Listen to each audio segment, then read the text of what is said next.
भक्तों स्मरण करेंगे 16 सोमवार की व्रत कथा। एक समय मृत्युलोक में भ्रमण करने की इच्छा करके श्री भूतनाथ भगवान भोलेनाथ माता पार्वती के साथ मृत्युलोक में पधारे। भ्रमण करते करते दोनों विदर्भ देशांतर्गत अमरावती नाम की अति रमणीक नगरी में पहुँचे। अमरावती नगरी स्वर्ग के सदृश सभी प्रकार के सुखों से परिपूर्ण थी। उसमें वहाँ के महाराज द्वारा बनवाया हुआ अति रमणीक शिवजी का मंदिर भी था। भगवान शंकर भगवती पार्वती के साथ उस मंदिर में निवास करने लगे। एक समय माता पार्वती जी भगवान भोलेनाथ को प्रसन्न देख मनोविनोद करने की इच्छा से बोली, हे महाराज, आज तो हम दोनों चौसर खेलेंगे। शिवजी ने प्राणप्रिया की बात को मान लिया और चौसर खेलने लगे। उसी समय मंदिर का पुजारी ब्राह्मण मंदिर में पूजा करने आया। माता पार्वती ने पुजारी से प्रश्न किया, पुजारी जी बताओ, इस बाजी में हम दोनों में से किसकी जीत होगी? ब्राह्मण बिना विचारे जल्दी से बोल उठा कि महादेव जी की जीत होगी। थोड़ी देर में बाजी समाप्त हो गई और पार्वती जी की जीत हुई। पार्वती जी को बहुत गुस्सा आया और ब्राह्मण को झूठ बोलने के अपराध के कारण श्राप देने को चली। भोलेनाथ ने माता पार्वती जी को बहुत समझाया, लेकिन उन्होंने ब्राह्मण को कोढ़ी होने का श्राप दे दिया। कुछ समय बाद पार्वती जी के श्रापवश पुजारी के शरीर में कोढ़ पैदा हो गया। वह बहुत अधिक दुखी रहने लगा। पुजारी को श्राप का कष्ट भोगते हुए जब बहुत दिन गुजर गए, तब एक दिन देवलोक की अप्सराएं शिवजी की पूजा करने के लिए उसी मंदिर में पधारी। पुजारी के कोढ़ के कष्ट को देखकर उन्हें बड़ी दया आई। उन्होंने उससे रोगी होने का कारण पूछा। पुजारी ने निःसंकोच सारी बातें उन्हें बता दी। वे अप्सराएं बोली, हे पुजारी, अब तुम अधिक दुखी मत होना। भगवान शिव तुम्हारे सारे कष्टों को दूर कर देंगे। तुम सब व्रतों में श्रेष्ठ 16 सोमवार का व्रत भक्तिभाव से किया करो। पुजारी ने अप्सराओं से नम्रतापूर्वक 16 सोमवार व्रत की विधि पूछी। अप्सराओं ने बताया, सोमवार को भक्ति भाव से व्रत करो, साफ वस्त्र पहनो, संध्या व उपासना के बाद आधा सेर गेहूं का आटा लो, उसके 3 भाग करो और घी, गुड़, दीप, नैवेद्य, पुंगी फल, बेलपत्र, जनेऊ का जोड़ा, चंदन, अक्षत, पुष्पादि के द्वारा प्रदोषकाल में भगवान शंकर की विधि से पूजा करो। तत्पश्चात 3 भागों में से एक शिवजी को अर्पण करो, बाकी 2 शिवजी का प्रसाद समझकर उपस्थित लोगों में बांट दो और आप भी प्रसाद समझकर खाओ। इस विधि से 16 सोमवार व्रत रखो। 17वें सोमवार को पावसेर पवित्र गेहूं के आटे की रोटी बनाओ, उसमें घी और गुड़ मिलाकर चूरमा बनाओ। भगवान भोलेनाथ को भोग लगाकर उपस्थित भक्तों में बांट दो। इसके बाद कुटुंब सहित प्रसाद लो तो शिवजी की कृपा से उसकी सभी मनोकामनाएं पूरी हो जाती है। ऐसा कहकर अप्सराएं स्वर्ग को चली गई। ब्राह्मण ने यथाविधि 16 सोमवार व्रत किया तथा भगवान शिव की कृपा से रोग से मुक्ति पाकर आनंद से रहने लगा। कुछ दिन बाद शिवजी और पार्वती जी उस मंदिर में पुनः पधारे और ब्राह्मण को निरोग देखकर पार्वती जी ने ब्राह्मण से रोग से मुक्त होने का उपाय पूछा। ब्राह्मण ने पार्वती को 16 सोमवार व्रत कथा सुनाई। पार्वती जी बहुत प्रसन्न हुई। ब्राह्मण से पार्वती ने व्रत की विधि पूछी और स्वयं व्रत करने के लिए तैयार हो गईं। व्रत करने के बाद उनकी मनोकामना पूरी हुई और उनके रूठे बेटे स्वामी कार्तिकेय स्वयं माता के आज्ञाकारी हुए। कार्तिकेय जी को अपना यह विचार परिवर्तन का रहस्य जानने की इच्छा हुई। वे माता से बोले, हे माता, आपने ऐसा कौन सा उपाय किया जिससे मेरा मन आपकी ओर आकर्षित हो गया? पार्वती जी ने वही 16 सोमवार व्रत कथा की कथा उनको सुना दी। कार्तिकेय जी ने कहा, इस व्रत को मैं भी करूंगा, क्योंकि मेरा प्रिय मित्र ब्राह्मण बहुत दुखी दिल से परदेश गया है। मेरी उससे मिलने की बहुत इच्छा है। कार्तिकेय जी ने भी इस व्रत को किया और उनका प्यारा मित्र मिल गया। मित्र ने इस आकस्मिक मिलन का भेद पूछा तो कार्तिकेय जी बोले, हे मित्र, हमने तुम्हारे मिलने की इच्छा करके 16 सोमवार का व्रत किया था। अब तो ब्राह्मण मित्र को अपने विवाह की बड़ी चिंता हुई। उसने कार्तिकेय जी से व्रत की विधि पूछी और यथाविधि व्रत किया। व्रत के प्रभाव से जब वह किसी कार्य से विदेश गया तो वहां के राजा की लड़की का स्वयंवर था। राजा ने प्रण किया था कि जिस राजकुमार के गले में हथिनी माला डालेगी, मैं उसी के साथ अपनी प्यारी बेटी का विवाह कर दूंगा। शिवजी की कृपा से वह ब्राह्मण भी उस स्वयंवर को देखने की इच्छा से राज्यसभा में एक ओर जाकर बैठ गया। नियत समय पर हथिनी आई और उसने जयमाला उस ब्राह्मण के गले में डाल दी। राजा ने अपनी प्रतिज्ञा के अनुसार बड़ी धूमधाम से अपनी कन्या का विवाह उस ब्राह्मण के साथ कर दिया और ब्राह्मण को बहुत सा धन और सम्मान देखकर संतुष्ट किया।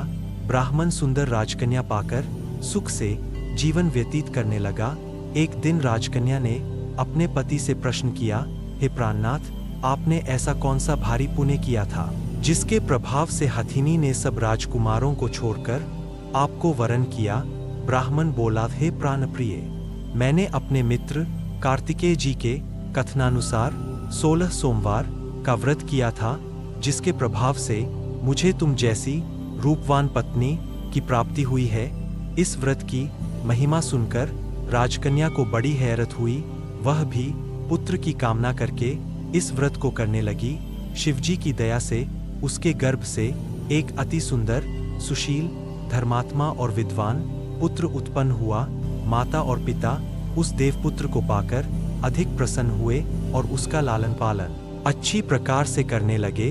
जब पुत्र समझदार हुआ तो एक दिन उसने अपनी माता से प्रश्न किया कि हे माँ, तुमने कौन सा व्रत और तप किया है जो मेरे जैसा पुत्र तुम्हारे गर्भ से उत्पन्न हुआ? उसकी माता ने 16 सोमवार की व्रत कथा पुत्र को बताई। पुत्र ने सब तरह के मनोरथ पूरे करने वाले इस सरल व्रत को सुना तो वह भी राज्याधिकार पाने की इच्छा से हर सोमवार को यथाविधि यह व्रत करने लगा। व्रत शुरू करने के बाद एक देश के वृद्ध राजा के दूतों ने आकर उसको राजकन्या के लिए वरण किया। राजा ने अपनी बेटी का विवाह ऐसे सर्वगुण संपन्न ब्राह्मण युवक के साथ करके बड़ा सुख प्राप्त किया। वृद्ध राजा के दिवंगत हो जाने पर इसी ब्राह्मण को सिंहासन पर बैठाया गया। क्योंकि दिवंगत राजा का कोई पुत्र नहीं था, राज्य का उत्तराधिकारी होकर भी वह ब्राह्मण पुत्र 16 सोमवार का व्रत करता रहा।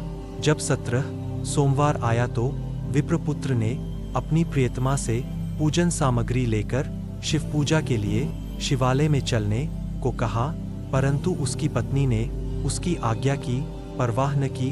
दास दासियों द्वारा सब सामग्रियां शिवालय में भिजवा दी, परंतु स्वयं नहीं गई। जब राजा ने शिवजी की पूजन समाप्त की तब आकाशवाणी हुई, हे राजा, अपनी इस रानी को राजमहल से निकाल दे, नहीं तो यह तेरा सर्वनाश कर देगी।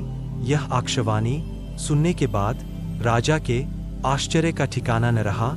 उसने मंत्रणागृह में आकर अपने सभासदों को बुलाकर कहा, मंत्रियों, मुझे आज शिवजी की आकाशवाणी हुई है कि राजा तू अपनी इस रानी को राज्य से निकाल दे, नहीं तो यह तेरा सर्वनाश कर देगी।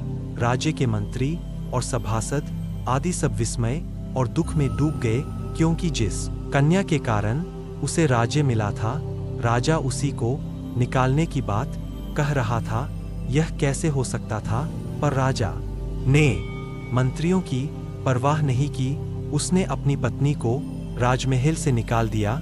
रानी दुखी हृदय से भाग्य को कोसती हुई राज्य से बाहर चली गई।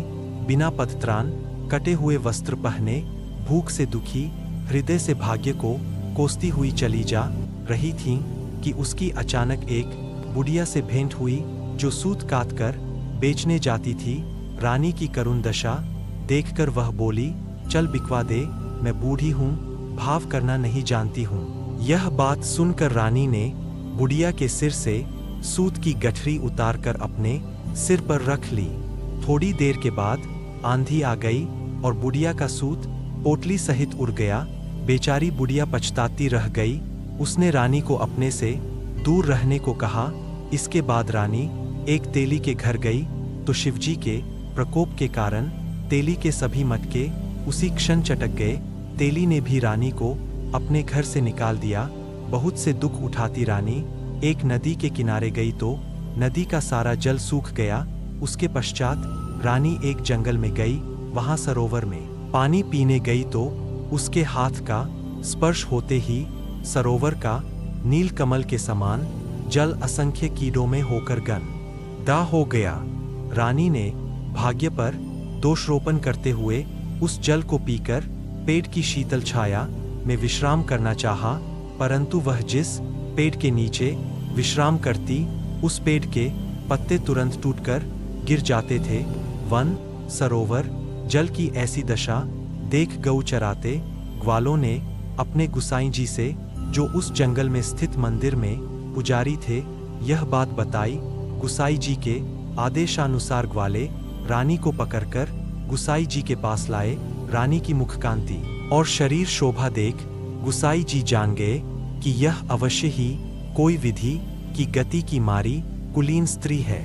पुजारी ने रानी से कहा, पुत्री, मैं तुमको अपनी पुत्री के समान रखूंगा। तुम मेरे आश्रम में आकर रहो। मैं तुम्हें किसी प्रकार का दुख नहीं होने दूंगा। गुसाई जी के वचन सुनकर रानी को धीरज हुआ। वह आश्रम में रहने लगी। रानी जो भोजन बनाती उसमें कीड़े पड़ जाते, जल भर कर लाती उसमें भी कीड़े पड़ जाते। रानी की यह दशा देख गुसाई जी भी बड़े दुखी हुए और रानी से बोले, है पुत्री, तुम्हारे ऊपर कौन से देवता का प्रकोप है जिससे तुम्हारी ऐसी हालत हुई है। पुजारी जी की बात सुनकर रानी ने शिवजी महाराज के पूजन का बहिष्कार करने की बात बताई तो पुजारी जी शिवजी महाराज की अनेक प्रकार से स्तुति करते हुए रानी से बोले कि पुत्री, तुम सब मनोरथ पूरे करने वाले 16 सोमवार व्रत को करो, उसके प्रभाव से इस कष्ट से मुक्त हो सकोगी। गोसाई जी की बात मानकर रानी ने 16 सोमवार व्रत किए। 17वें सोमवार को विधि विधान सहित पूजन किया। उस पूजा के प्रभाव से राजा के हृदय में विचार आया कि रानी को गए हुए बहुत समय बीत गया, जाने कहाँ भटकती होगी, उसे ढूंढना चाहिए। यह सोचकर रानी को तलाश करने के लिए राजा ने चारों दिशाओं में दूत भेजे। वे दूत रानी को तलाश करते हुए गुसाई जी के आश्रम में पहुँचे। वहां रानी को पाकर उनसे रानी को अपने साथ ले जाने का आग्रह करने लगे, परंतु गुसाई जी ने मना कर दिया। दूत चुपचाप वापस लौट आए और राजा को रानी का पता बतलाया। रानी का पता पाकर राजा गुसाई जी के आश्रम में गए और उनसे कहा, महाराज, जो देवी आपके आश्रम में रहती है वह मेरी पत्नी है। शिवजी के प्रकोप के कारण मैंने उसको त्याग दिया था। अब मैं भोलेनाथ की कृपा से उसे लेने आया हूँ। कृपया मुझे अपनी पत्नी को साथ ले जाने की आज्ञा दें। यह सुनकर गुसाई जी बड़े प्रसन्न हुए। उन्होंने रानी को राजा के साथ जाने की अनुमति दे दी। राजा बड़ी प्रसन्नता से रानी को महल में लेकर आया। सारे राज्य में उत्सव मनाया गया और चारों तरफ प्रसन्नता की लहर दौड़ रही थी। सारी प्रजा ने अपनी रानी के आने पर खुशियां मनाई। राजा और रानी फिर नियमपूर्वक 16 सोमवार के व्रत का पालन करते हुए बहुत समय तक आनंदपूर्वक भूलोक घर निवास करते रहे। अंत समय में दोनों को मोक्ष स्वर्ग की प्राप्ति हुई। इस प्रकार जो मनुष्य 16 सोमवार के उसकी सभी मनोकामनाएं भगवान शिवजी की कृपा से पूर्ण होती है और उसे मोक्ष की प्राप्ति होती है। बोलो भगवान भोलेनाथ की जय हो।